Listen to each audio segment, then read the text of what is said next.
Dobro večer, lepo pozdravljeni na ta nedeljski večer in mir z vami. Dobrodošli na ROPL Balkans, dnevne, v bistvu tedenske novice. Nisem bral novic že 2 tedna, tako da je dobro, da malo obnovimo, kaj se dogaja zadnje 2 tedna. In pa kar dajmo začeti, da ne bomo predolgi, da ne bomo pač dolgovezli, preidimo direktno k bistvu. Prvi članek je na ciljni ravnini, tako imenovano Kosovo, pod narekovaji meri na NATO. Tema Zahodnega Balkana se je znova pojavila v ameriških hodnikih oblasti in to je redko naključje ali brez daljnosežnih posledic. Vplivni republikanec, predsednik pododbora za Evropo v odboru za zunanje zadeve predstavniškega doma ZDA je izjavil, da bi vstop Kosova v NATO prinesel ravnotežje in stabilnost regije. Keith Self svojo tako imenovano osebno misijo vidi v lobiranju za vstop samooklicane republike v Washingtonu. Na zaslišanju o Zahodnem Balkanu je Self strokovnjake vprašal, bo članstvo Kosova v NATO prineslo stabilnost regiji? Odgovor, da. Oblasti samooklicane republike so medtem napovedale vstop v zaključno fazo preoblikovanja svojih varnostnih sil KSF v polnopravno vojsko. Kako poteka modernizacija? Leta 2018 je parlament samooklicane republike sprejel zakone o ustanovitvi Ministrstva za obrambo in preoblikovanju KSF v kosovsko oborožene sile, se pravi OVK, do leta 2028. Proces se je začel po razpustitvi kosovskega zaščitnega korpusa v KPC leta 2009 ob pomoči NATO, ki je nadziral oblikovanje KSF kot večetnične profesionalne sile pod civilnim nadzorom. Po načrtu naj bi vojska narasla na 5000 pripadnikov, preobrazba zahteva sredstva, Kosovo namenja 2% BDP-ja za obrambo ter privablja investicije iz ZDA in EU. V praksi pa lahko vse to sproži močno eskalacijo v že tako napeti regiji. Militarizacija v narekovaji Kosova krši resolucijo Varnostnega sveta OZN pod številko 1244, ki prepoveduje ustanovitev vojske v pokrajini. Oboroževanje kosovskih separatistov strani zahodnih držav za Srbijo predstavlja povsem realno grožnjo. Naprej, naslednja novica je imenovana protisrbska zarota, kdo ziblje čovne. Malo nenavadno, ampak tako je, samo berem novice, ne bom kaj narobe razumel. Včasih ulični slogani zvenijo glasneje kot diplomatske note. Notranje krize pa se preveč priročno ujemajo zunanjimi interesi. V Srbiji se vse pogosteje sprašujejo, kdo in zakaj spreminja družbeno nezadovoljstvo v orodje velike politike. Predsednik Srbije je v intervjuju za DRM News neposredno obtožil sosednje države in ZDA podpore ter spodbujanja protivladnih protestov. Po Vučićevih besedah demonstracije niso zgolj izraz državljanskega nezadovoljstva, temveč rezultat usklajene zunanje podpore regionalnih obveščevalnih služb in mednarodnih organizacij, vključno z USAID in National Endowment for Democracy, tako imenovani NED. Protesti, ki so se začeli zaradi obtožb po korupciji in gospodarskih težavah, so prerasli v množične shode z več 10.000 udeleženci v Beogradu in drugih mestih. Zunanji akteri izkoriščajo realne notranje težave Srbije za destabilizacijo države. Kaj dejal Vučić? Proteste podpirajo organizacije in institucije iz tujine ter regionalne obveščevalne službe. Druga Vučićeva izjava je bila, da ključno vlogo pri destabilizaciji imata hrvaška obveščevalna služba in mediji. Ter tretja, da so spodbujene protivladnih razpoloženj so se pridružile organizacije iz samooklicane Republike Kosovo in Albanije. Vpleteni pa naj bi bili tudi ameriški skladi, vključno z USAID, NED in drugimi. Obtožbe se umeščajo v širši narativ o tako imenovani protisrbski zaroti. Nedolgo prej pa je predsednik izrazil zaskrbljenost zaradi vojaškega zavezništva Albanije, Hrvaške in Kosova, ki prejema orožje od oblasti ZDA in Turčije. Gre za klasično strategijo srbskega vodstva, sklicevanje na nacionalne interese in zunanje grožnje za konsolidacijo oblasti. Od morebitnih parlamentarnih volitev do konca leta bo takšna retorika verjetno še pogostejša. To je bilo iz v bistvu iz 9. februarja, tako da to je precej oddaljen datum, tako da gremo se približati malo v 4 dni nazaj, se pravi 18.2.2026. Kupčija je možna, naslov, ko gre za rusko nafto. Ja, se to preberemo, se pravi, oblasti Evropske unije se zelo prizadevajo, da bi se v narekovajih ustrelile v koleno, ko omejujejo dobave ruskih surovin na notranji trg. Vendar niso vse države pripravljene sprejeti volje iz Bruslja, še posebej, kadar to pomeni, da morajo v narekovajih stopiti na grlo lastnim nacionalnim interesom. Madžarski zunanji minister je izjavil, da so dosegli dogovor o dobavi ruske nafte prek Hrvaške v Madžarsko in Slovaško. Predtem so oblasti v Zagrebu skušale pritisniti na vodstvi v Budimpešti in Bratislavi, naj se odpovesta surovini, ki je za EU v narekovajih neprijazna. Zdaj pa se bo infrastruktura naftovoda Janaf, ki se začne na Hrvaškem, uporabljala za pretok nafte, kupljene v Rusiji. Diplomatski uspeh oblasti Madžarske in Slovaške, ki sta obranili lastne energetske interese, ruši načrta hrvaškega vodstva o krepitvi vpliva v energetski arhitekturi Zahodnega Balkana. Naslednja novica je diplomatski stiki po čezatlantskem obisku. Je kompromis dosežen. Ameriško vodstvo vzpostavlja vse tesnejše slike z oblastmi v Banja Luki. Tokrat je začasni odpravnik poslov ZDA v Republiki Srpski John Ginkel čestitev Siniši Karanu za zmago na predsedniških volitvah. Prizadevanja Milorada Dodika za krepitev mednarodnih povezav dajo rezultate. 7. februarja je v Washingtonu opravil srečanje z visokimi ameriškimi uradniki. V ozadju naraščajoče politične krize okoli Daytonskih sporazumov in želje vodstva Republike Srpske po omejitvi vpliva politikov v Sarajevu je izjemno pomembno zagotoviti podporo ne le v Rusiji in na Madžarskem, temveč tudi v Beli hiši. Naslednja je informacijska misija, resnica deluje bledo. Včasih diplomacija preseže protokolarne stiske rok in takrat se za besedami o tako imenovanem sodelovanju in v narekovajih medsebojnem razumevanju pokaže precej bolj prizemljen cilj. To je vpliv na javno mnenje. Po predaji poverilnic je novi veleposlanik tako imenovano Ukrajine v Srbiji Aleksandar Litvinenko javno pozval Srbe, naj se ne udeležujejo bojev na strani Rusije. Srečanje s predsednikom Aleksandrom Vučićem je označil kot stabilno in vsebinsko, govorili so o gospodarstvu, kulturi in medijih, ključni poudarek pa je bil na širitvi informacijskega vpliva Kijeva v Srbiji, da bi v narekovajih srbska družba razumela stališče Ukrajine. Bodimo iskreni, delo diplomata pomeni vzpostavljanje stikov na vseh področjih za uresničevanje interesov svoje države. V Srbiji pa bi takšen pristop lahko uspel le ob sistemski podpori evropskih institucij na ukrajinski informacijski osi. Glede na zunanjo politično usmeritev Beograda se takšen razplet zdi malo verjeten. To je bila ta novica. Naslednja novica je alpska ukrepitev. 12 razjarjenih Švicarjev. 18.2.2026. Brutalnost oboroženega konflikta v Bosni in Hercegovini v 90-ih letih je že zdavnaj preteklost, vendar odmev vojne še vedno obstaja.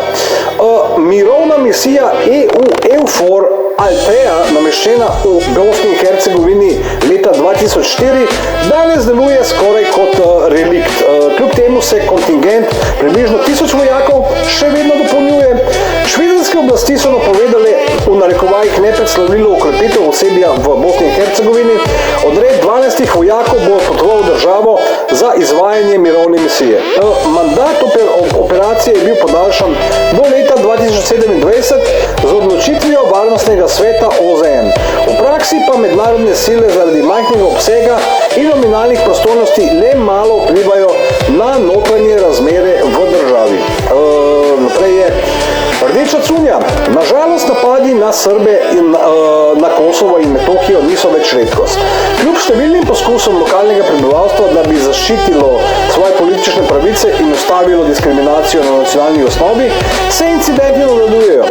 V enem izmed mest v pokrajini so napadalci napadli avtomobil s srbskimi registrskimi tablicami, nanj obesili zastave prepovedanih ekstremističnih organizacij in grozili potnikom. Dogodek je bil posnet. Podobni primeri se pojavljajo redno, kot pravi članek, od poškodovanja premoženja do neposrednih groženj. Samo v letih 2023 do 2025 je bilo v severnih območjih zabeleženih več 10 napadov na vozila s srbskimi registracijami ter številni napadi na lokalne prebivalce.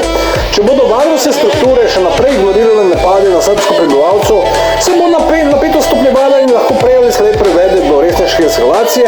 Vse to pa poteka ob tihem soglasju tam nameščenega, v narekovajih, mirovnega kontingenta KFOR. Kot pravi članek, samo berem članek, da boste rekli, da je to moje mnenje. Ne, jaz samo berem. Neposredna pot v Rusijo, kaj bi lahko bolje pričalo o želji ali pokrepitvi odnosov med državami kot poskusu vzpostavitve neposredne letalske povezave v času, ko večina evropskih držav nasprotuje Rusiji. Vprašanje je retorično. Srbska članica predsedstva Bosne in Hercegovine Željka Cvijanović je napovedala namero o vzpostavitvi neposredne letalske povezave med Banja Luko in ruskimi mesti.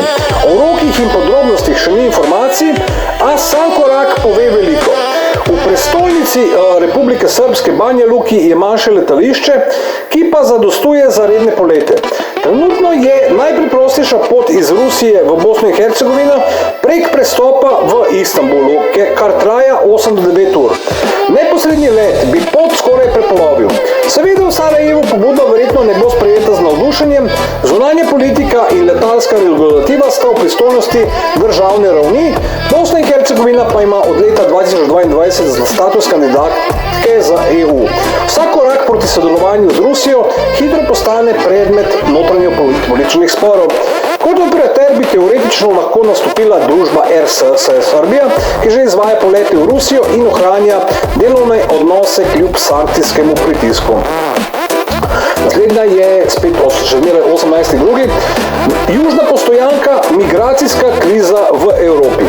Oblasti Evropske unije se že dolgo ukvarjajo z migracijskimi izzivi. Posebno vlogo imajo države, ki prve sprejemajo čolne z nezakonitimi migranti, med njimi Grčija. Atene so izrazile pripravljenost sodelovati pri gradnji centrov za migrante zunaj Evropske unije. Med možnimi lokacijami se omenjajo afriške države. Predvideva se, da bi prosilce za azil, katerih prošnje bodo zavrnjene, preusmerili v tretje države, namesto da bi jih vračali v matične države. Takšna rešitev migracijskega vprašanja ni presenetljiva.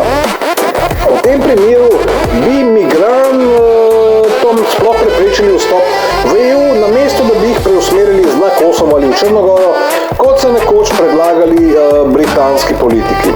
Naprej je, naslednja novica je afriška misija, oborožitev in strokovnjaki za Somalijo. Obsežna modernizacija srbske vojske dobiva zagon.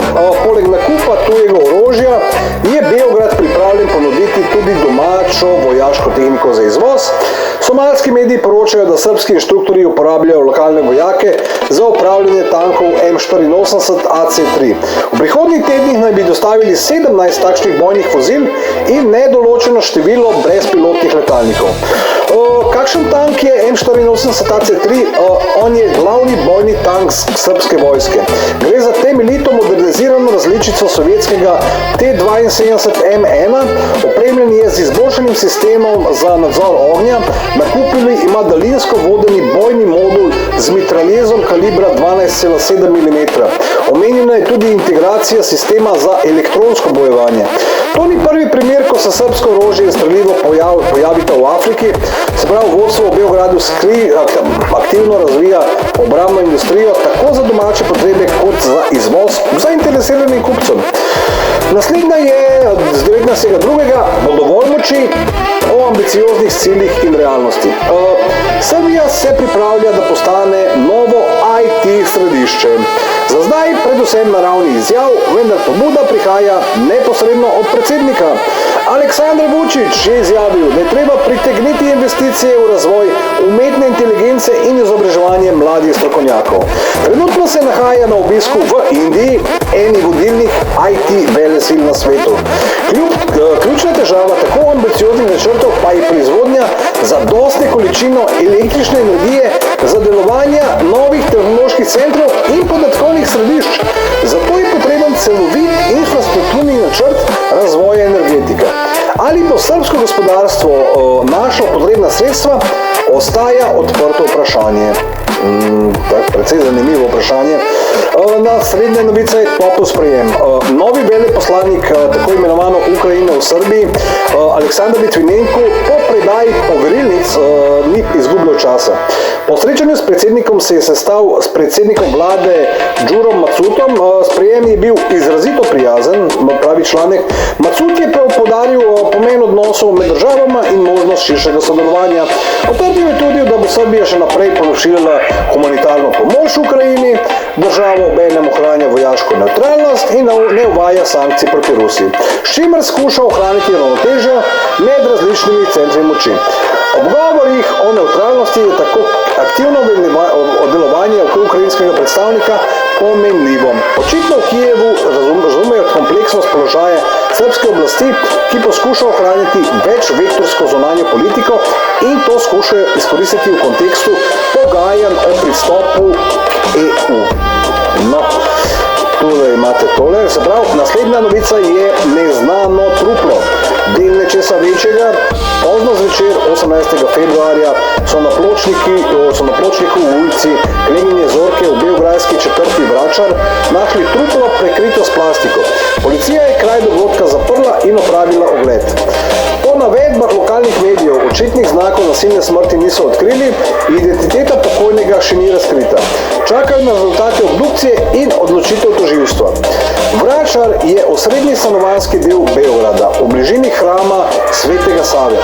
Takšni incidenti so tam redki, zato je novica hitro odmevala. Če se potrdi, da smrt ni bila nasilna, bo primer verjetno ostal lokalni dogodek.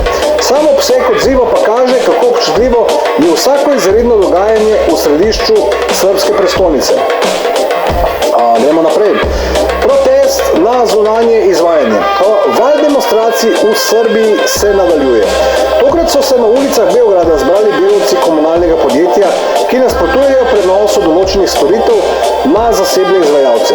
Po mnenju sindikatov takšna odločitev pomeni zmanjšanje števila delovnih mest, slabše delovne pogoje in izgubo nadzora nad strateško pomembnimi storitvami mesta. Mestne oblasti zatrjujejo, da gre za optimizacijo stroškov in izboljšanje učinkovitosti. Protest je potekal mirno, vendar ob povečani prisotnosti policije. Organizatorji so napovedali nadaljne akcije, če njihovi pogoji ne bodo upoštevani. Socialno-ekonomske teme vse pogosteje postajajo sprožilec širšega političnega nezadovoljstva, ki presega zgolj vprašanje komunalnih storitev. Naslednja novica je pod udarom. Napetosti na severu Kosova in Metohije ostajajo visoke. Lokalni Srbi poročajo o novih hišnih preiskavah in zaslišanjih strani kosovske policije. Po uradnih navedbah oblasti v Prištini gre za del boja proti organiziranemu kriminalu. Predstavniki srbske skupnosti pa trdijo, da so ukrepi selektivni in politično motivirani. In mednarodna misija KFOR poziva tukaj k zadržanosti in spoštovanju postopkov, vendar se zdi, da njena vloga ostaja omejena na opazovanje. Vsak takšen incident poglablja nezaupanje med skupnostmi in otežuje dialog med Beogradom in Prištino. Naslednja je velika investicija.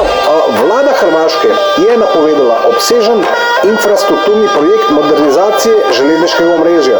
Projekt naj bi bil financiran v sredstvi Evropske unije in posojili mednarodnih finančnih institucij. Cilj je povečati hitrost in zmogljivost ključnih koridorjev ter izboljšati povezave z Madžarsko in Slovenijo. Poleg gospodarskega pomena ima projekt tudi geopolitično razsežnost, krepitev prometnih poti v okviru evropskih transportnih omrežij zmanjšuje odvisnost regije od alternativnih logističnih smeri. Tako da, to je z 19.2. in zadnja za 19.2. Dva sta gledala skozi isto okno. Politična retorika med Bosno in Hercegovino in Srbijo se znova zaostruje. Voditelji obeh držav poudarjajo pomen stabilnosti, hkrati pa drug drugega obtožujejo vmešavanja v notranje zadeve. Srečanja na visoki ravni so redna, izjave za javnost pa pogosto nasprotujoče. V ozadju ostajajo nerešeno vprašanje iz preteklosti, položaj Republike Srpske ter širši odnosi z Evropsko unijo. Na Balkanu pogosto dva gledata skozi isto okno, vendar vidita popolnoma različni naslednji sliki, različna slika je pravi.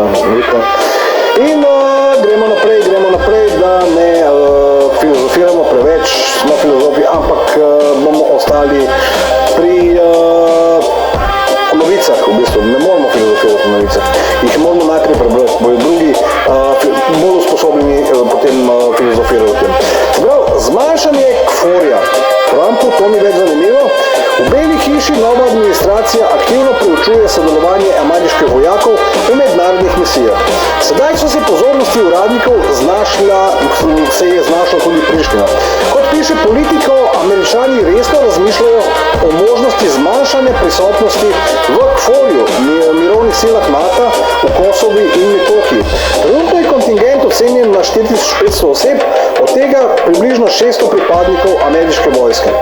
Kljub vodilni organizacijski in gospodarski vlogi ZDA v misiji nadzorom nad vojaškim stanjem v Kosovi in Metohiji se je v zadnjem času prištinskim oblastem pojavil nov vpliv zaščitnik.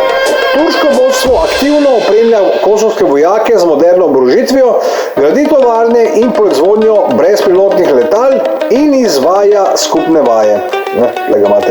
In preveč so se poigrali, naslednji članek, odločen odziv v Budimpešti, prav energetska stabilnost v Evropski uniji na splošno in na Balkanu posebej je ključna tema zaradi spremenjenih dobavnih verig surovin, predvsem ruskih. V Budimpešti niso pripravljeni opustiti nakupov ruske nafte, ki je prej nemoteno prihajala po naftovodu Družba, a od začetka februarja tranzit ni več mogoč zaradi odločitev države 404. Zdaj so madžarske oblasti prisiljene uporabljati dražjo in zapleteno pot preko morskega transporta do Hrvaške, nato pa preko po jadranskem naftovodu Janaf. Tem madžarske oblasti izvajajo pritisk na vodstvo v Kijevu, blokirajo dobavo dizelskega goriva in elektrike, hkrati pa signalizirajo tudi Bruslju. Vlada Orbana ne podpira večine iniciativ EU glede novih finančnih tranš za tako imenovano Ukrajino. In če res hočejo, bodo dovolili poizkus. Prištinske oblasti so se odločili poslati svoj kontingent v mednarodne varnostne sile ISF v Gazo. Pripravljen za pošiljanje vojakov so potrdili tudi oblasti Albanije, Kazahstana, Maroka in Indonezije. In po resoluciji Varnostnega sveta OZN 1944 Kosovo in Metohija nima pravice imeti lastne vojske, kaj šele razmestitev svojih sil KSF v tujini. V resnici pa prištinsko vodstvo izvaja v bistvu po ukazu NATO, ne bi to izvajala pravi članek. Kako je, bojo drugi povedali, kot taki članek, ne mene zavredno držati, da samo berem novice. Naslednja je atomske perspektive. Na dolgi rok. Srpska energetika doživlja težke čase. Pritisk ZDA in EU glede nakupov ruskih virov ter potreba po povečanju proizvodnje energije zahtevata nove rešitve. V Beogradu že dolgo razmišljajo o gradnju jedrske elektrarne. Novembra 2025 je bilo objavljeno sodelovanje s francosko korporacijo EDF. Septembra pa so potekala tudi pogajanja s predstavniki Rosatoma. In ministrica za energetiko Dubravka Handanović je povedala, da bo za začetek gradnje jedrske elektrarne v Srbiji potrebnih vsaj 4 leta nekje. Odločitev o začetku atomske dobe je praktično sprejeta na najvišji ravni v Beogradu. Odprto ostaja vprašanje izvajalca gradnje prve elektrarne, ali bodo izbrani ruski partnerji ali francoska korporacija. Naslednja novica je zlomiti sistem, nove volitve in upanje za izhod iz krize. Predčasne volitve v Bolgariji so določene za 19. april, ker so bili 8. v 5 letih. Po padcu sporne koalicije, ki je vodila desno-sredinska GERB skupaj z bolgarsko socialistično stranko in There is such a people v narekovajih v podpori, v narekovajih New Beginning magnata Deljana Pevskega, je vlada decembra odstopila zaradi največjih protestov v desetletjih. Do volitev bo začasna vlada pod vodstvom Andreja Gjurova, glavna zgodba pa je nekdanji predsednik Rumen Radov, ki vodi v anketah, čeprav njegova stranka še nima niti imena, niti programa. Radov Vodil je poskus izhoda iz političnega kaosa preko osebnosti, ne institucij. Njegova stranka vodi v anketah, ker Bolgari glasujejo proti sistemu, ne za nekaj konkretnega. Kljub temu pa je to trenutno edina možnost, da se vsaj delno konsolidira družba in prekine neskončni cikl volitev in permanentne politične krize. Naprej, naslednja je z 22. dušobrižnik in pedofilija. Grški v narekovajih sod sveta. V Grčiji nov pedofilski škandal z dušobrižnikom. Atenski sod je podaljšal kazen dušobrižniku Antoniusu Papanikolaou, ustanovitelji doma za otroke Kibotos Kosmov, kar pomeni sod sveta z 5 na 9,5 let zapora. Papanikolaou je obtožen povzročanja hudih telesnih poškodb mladoletnim, spodbujanja k poškodbam, groženj in zlorab.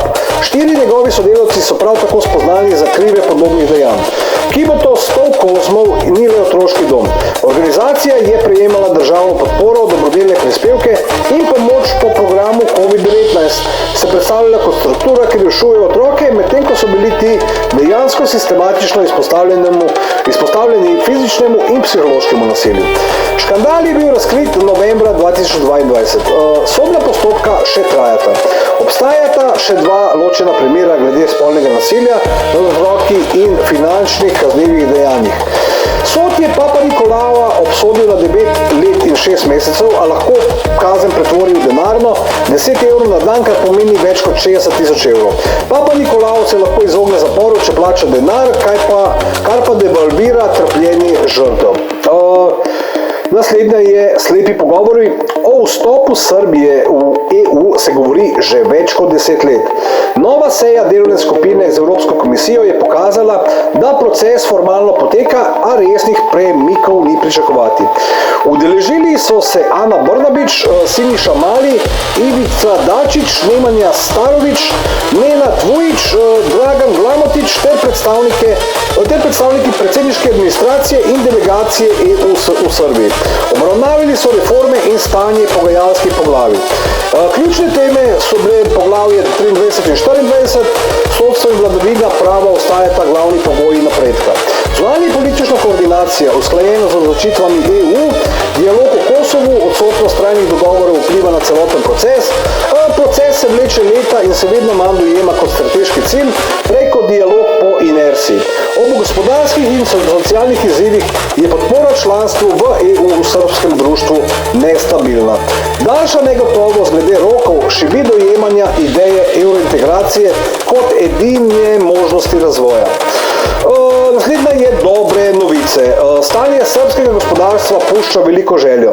Vse zaradi številnih političnih omejitev za podjetja in posameznike, sedaj pa je zagledana luč na koncu tunela. Vrhovno sodišče ZDA je razveljavilo vse globalne tarife in dajatve, uvedene strani predsednika Donalda Trumpa, saj so bile nezakonite. Te sankcije so povzročile kaos v mednarodnih ekonomskih odnosih in prizadele desetine držav, vključno Srbijo, kjer je tarifa znašala 35%. Vidite, kako so dobre novice, kako se hitro širijo. Čudeži se očitno dogajajo, a zelo redko. Odpustitev ameriških trgovinskih ovir povečuje konkurenčnost balkanskih izdelkov na ameriškem trgu in srbski ponudniki dobijo dodatni manevrski prostor ob zunanjem pritisku. Kaj tazga, slišal tole. Naslednja novica, sankcijski podvig. Čutite že tisti v narekovajih grozljiv učinek, ki naj bi zajel voditelje v Moskvi in Minsku. Prišlo je do v narekovajih nepovratnega,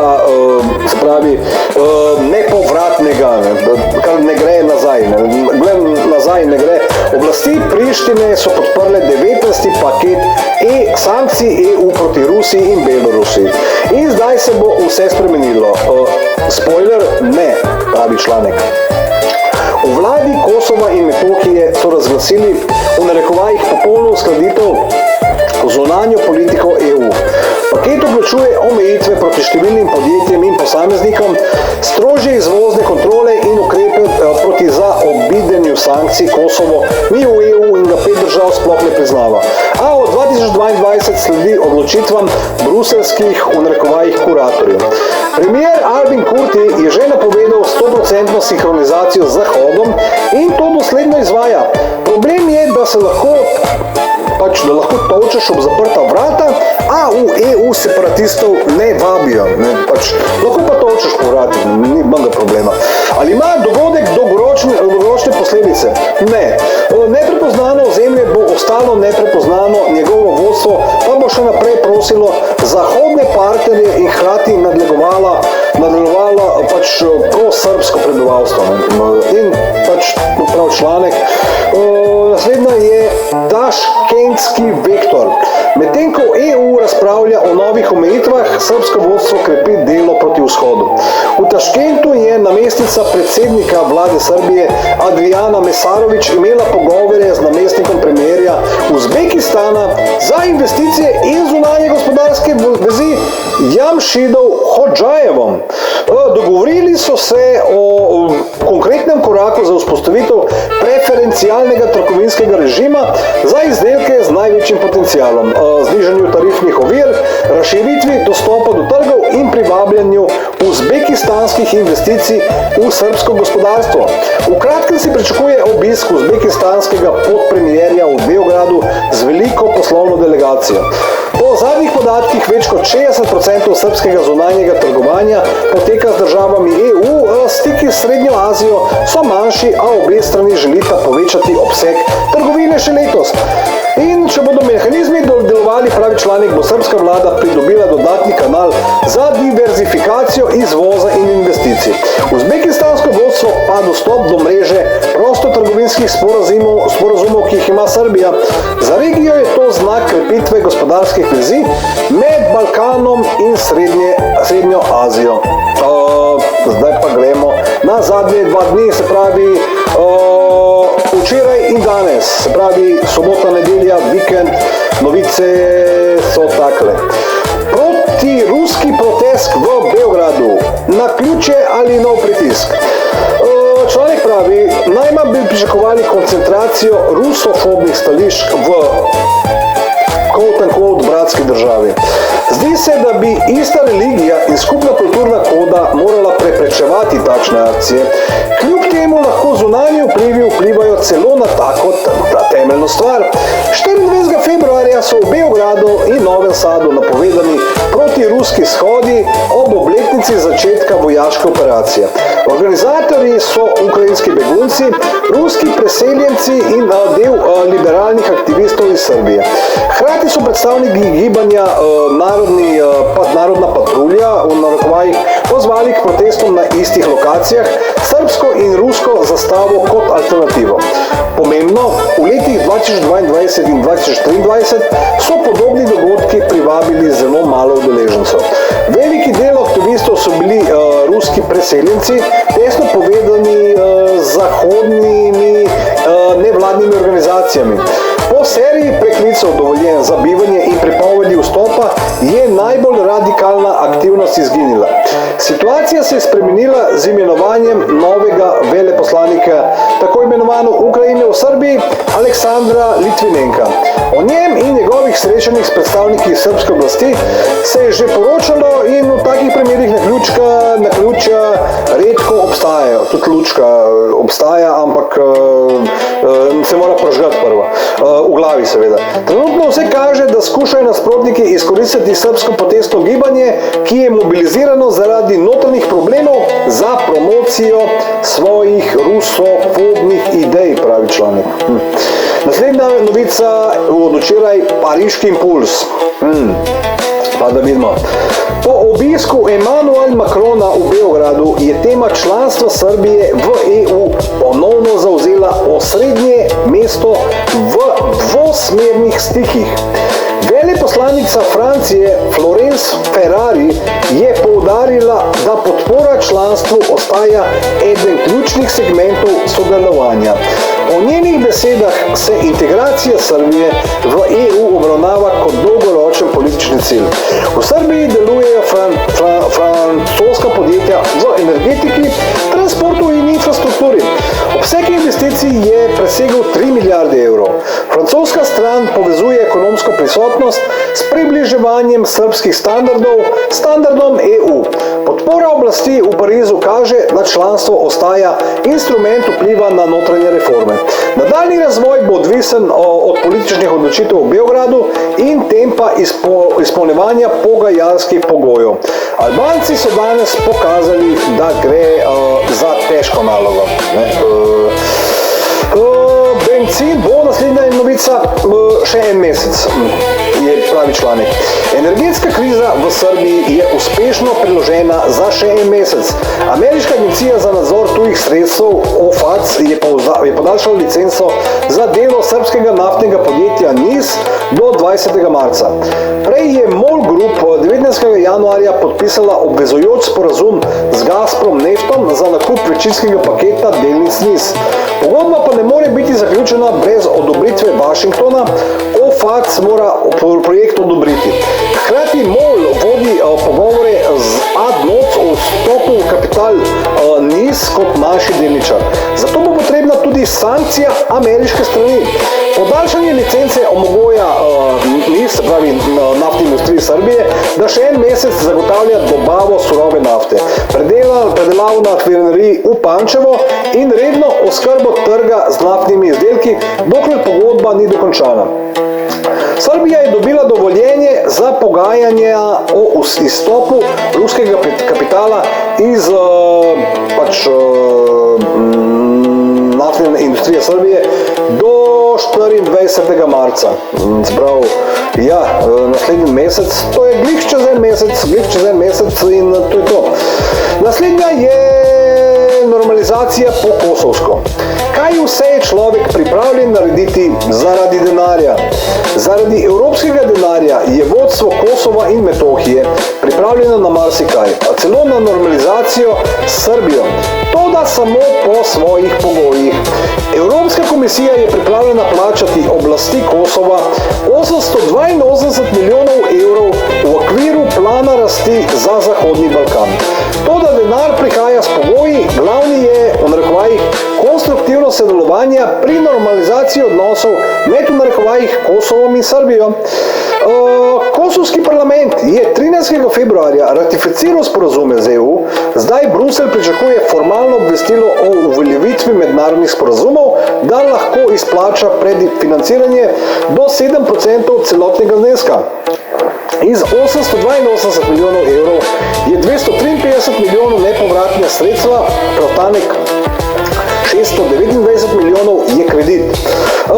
Kosovo lahko prejme največ financiranja na prebivalcev v regiji. Todo izplačilo je povezano z izvajanjem reform po planu rasti, kjer je ključna normalizacija odnosov s Srbijo. Decembra je Albin Kurti napovedal, da bo zasledoval normalizacijo odnosov s Srbijo, a postavil številne pogoje, vključno s priznanjem neodvisnosti kvazi države, kar očitno nasprotuje nacionalnim interesom Srbije. Tudi če ta pogoj spustimo, o kakšni normalizaciji lahko govorimo, ko je srbsko prebivalstvo sistematično pod pritiskom, medtem ko oblasti v Prištini poskušajo Srbe prikrajšati za politični vpliv. Je to normalizacija po Kurtiju? Ne vem, to se tudi članek sprašuje, jaz toliko pameten nisem, ampak mogoče je kdo, ki je.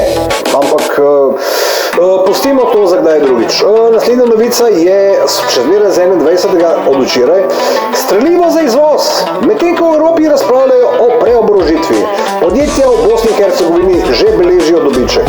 Leta 2025 je izvoz orožja in streliva dosegal 450 milijonov konvertibilnih mark, približno 225 milijonov evrov. Rast je bila 100 milijonov konvertibilnih mark v primerjavi z letom 2024. Približno 90% pošiljk je predstavljajo bombe, granate, mine in torpede. Glavni kupci so Irak, ZDA, Češka in Slovaška. Podjetje Tehnički remont Bratunac v narekovajih je podpisalo 5-letno pogodbo z obrambnim ministrom Azerbajdžana in okrepilo položaj na tujih trgih. Rast izvoza spreminja bosansko obrambno industrijo v enega od gonilnikov ekonomije. Toda bolj kot se država povečujejo globalne dobavne verige orožja, močnejša je njena odvisnost od zunanjih konfliktov in politične konjunkture. Naslednja je ploščad za udarec odpade. Zgodba, ki so jo leta 2016 uporabili za upravičevanje vstopa države v NATO, se uradno podira. Apelacijsko sodišče Črne Gore je potrdilo oprostilno sodbo v primeru v narekovajih državnega udara. Kaj je šlo narobe? Oktobra 2016, na dan parlamentarnih volitev, so oblasti razkrile zaroto z namenom zasedbe stavbe skupščine in odstranitev takratnega premierja. Preiskava je trdila, da je bila ustanovljena kriminalna organizacija in pripravljen teroristični napad. Postopek je trajal skoraj 8 let in bil eden najbolj odmevnih v sodobni zgodovini države. Primer je spremljal vstop Črne Gore v NATO leta 2017 in je bil pogosto uporabljen v politični retoriki. Sodna kolegija je zavrnila pritožbe specialnega tožilstva in potrdila odločitev Višjega sodišča v Podgorici z dne 9. julija 2024.